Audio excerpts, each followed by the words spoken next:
Hi, I'm Stephen Haddon from Archery Supplies. Today we're going to look at the Axcel Achieve target sight. Now the Axcel Achieve target sight is one of the top target sights on the market. It comes in a whole bunch of colours to suit the colour of your bow. Those colours being red, black, green, gold, silver, green, light blue, dark blue, purple, orange. I think that's it. I'm pretty sure that's all the colours. So this is the green. Now it comes in two versions. One's a locking version, which has got this little lock here, and one's a non-locking version. Now you don't need the lock.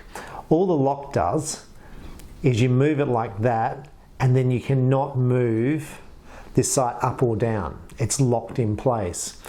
By moving the lock off, which is just this little lever here, you can then slide this sight up or down. The other thing the lock enables you to do is by moving it half on, it makes it harder to slide up and down. You can see I can't even move it even half turned on. So it's, now once again, you don't need the locking feature because this sight is not going to move, cannot move up or down. It just gives you that added security that this sight is not going to move. Now, do I shoot with a locking version or non-locking version? Actually, I don't know. I've got two of these sights, the Axcel Achieves, and I don't know which one I've got. I think I've got a lock and I think I've got a non-lock version. The lock version is about an extra $20. So let's look about what's good about this sight, what's different. It's got a carbon bar. It comes in a 6 or a 9-inch carbon bar. Now, what do you need? I go generally for a 9-inch carbon bar because I'm old school. But new school thinking is you move the sight inwards to around the 6-inch mark to reduce torque.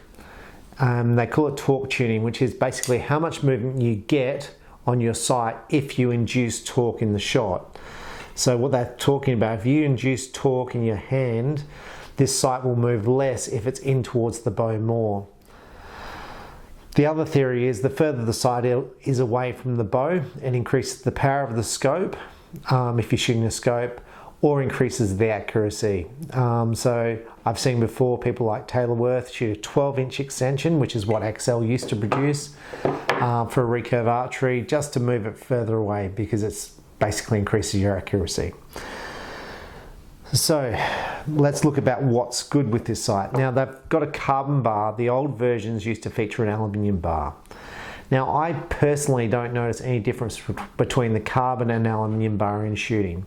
In fact, I find in the older version I have with the harmonic dampener in the middle, probably less shock delivered through the sight upon release of the bow.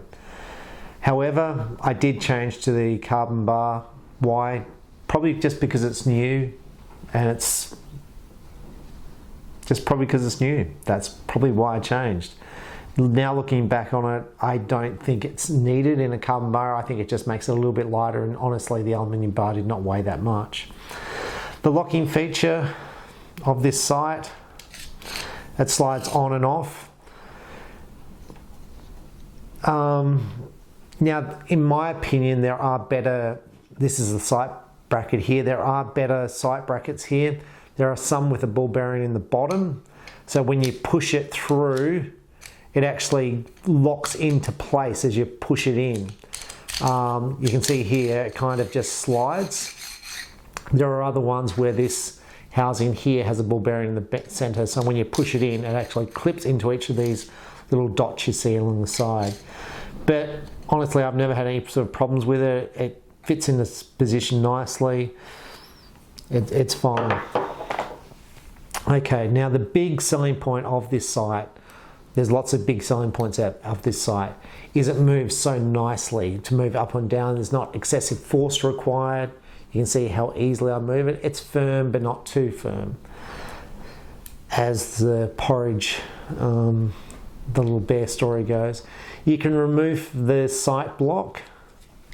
Now this is handy if you're going away, traveling, and you've got to pack your scope away. In fact, when I traveled to Vegas, I took the scope off by doing this. It enables you to use different scopes on your bow. So if you want to use a big pin, little pin, you might want to use different colored dots on your scope. So just buy a different one of these. They sell for around $80.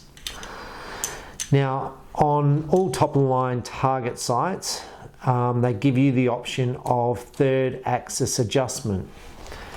And on this housing here, you can see your third axis is there and your second axis is there. So you can change the position of the scope in or out, up or down, and basically in all the directions. Now, when you're setting up the bow and setting up a sight, I find that a real pain in the butt. I'd prefer everything to be square straight off the thing. The whole concept of allowing me to have adjustment, I just prefer it to be made square. But that adjustment's there. Back in the old days, before we had this third axis and second axis adjustment, what we used to do is bend the scope. So if it all wasn't exactly right, then you'd force the scope a little bit, you push that. But now with this big bar here holding the scope, you can't really bend it. So that's why you've got the option on third axis. But yeah, there are tools to allow you to get everything in line. Now, some of the people who use the third axis, they use the bowstring to get everything in line. And now what you often find is the bowstring is not square.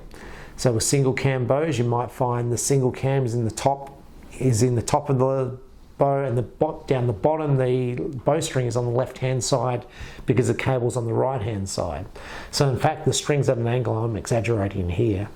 And then you're trying to line up your sight with a bowstring which is not even square. So just be a little bit careful when you're setting these things up. I've seen on many bows the bowstring actually not being level with the bow, so just be careful. But overall, these are really top quality sights. Price point about 600 Australian dollars. Sorry, allergic reaction to the cat. Yeah, about $600. It's priced at the top end of the target market. I'm going to say there's no higher priced sight on the market than the Axcel Achieve, and someone's going to say, well, the latest from Trueball is more expensive. Yes, it is, but I don't have it yet. I've been waiting 6 months to have that sight delivered in my store, and I'm still waiting. Now with Axcel, you've generally got a fairly long wait time. That could just be me, but I think Axcel is behind at the moment. This shipment that came in with this site, which had a whole bunch of other sites, probably wait time on that was, I'm going to guess, 3-4 months. So it's not like you can say, well, I want a gold site and I can have it tomorrow. Well, there's going to be some shop in the US or some shop in Australia which may have a gold site. At the moment, I've got 3 gold sites in my store. But it may be you want a left-handed gold sight and I don't have one, or there would be no left-handed gold sights in Australia. In America, there may be a couple of stores who have a left-handed gold Axcel Achieve sight. And then you're going to have the option of between lock-in, non-lock-in, 6-inch, 9-inch. And to wait for that to be made, for me, is a long wait. So just bear that in mind when you order. Black is going to be fairly standard and fairly readily available, and at the moment I don't know if I've got black. But yeah, Axcel Achieve, nice little sight. On one side you've got marking, which is what I use. On the other side you can apply your sight tape, which you just stick on the side here. Nice sight. Other sights which are top of the line by other companies, Black Gold have a sight. Now that has got an advantage. I can't remember what that was. Sherlock have a sight coming out. They've stopped making sights. We've been waiting about a year for them to release their new top of the line sight. Mental blank.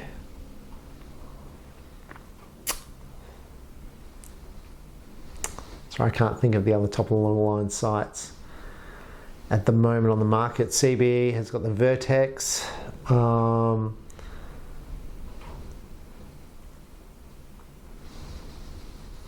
Shibuya. I don't think the Shibuya sight's as good as these by any stretch of the imagination. I can go through a review on why the Shibuya is not as good. As Shibuya is definitely cheaper. These sights you buy once and they last you a lifetime. I've got Axcel target sights that I've owned for over 15 years, and honestly they're still as good today as when I purchased them 15 years ago. It's just a bulletproof site. Good family run it. They back their products. I've never had a problem where if I've had a warranty concern that it hasn't been fixed. And I don't think I've had a warranty with these sites. So I can think of one warranty I had with these sites, and I don't think it was mine. So I didn't put in a claim for it. That's the only person I can think of who's had a problem with an Axcel site. And I've sold lots of them over a 20, 30 year period. So they've been very, very positive. I'm Stephen Hand from Archery Supplies. Enjoy your archery. Axcel Achieve, top of the line target site. Check them out at your local archery shop. Thanks for watching. Bye.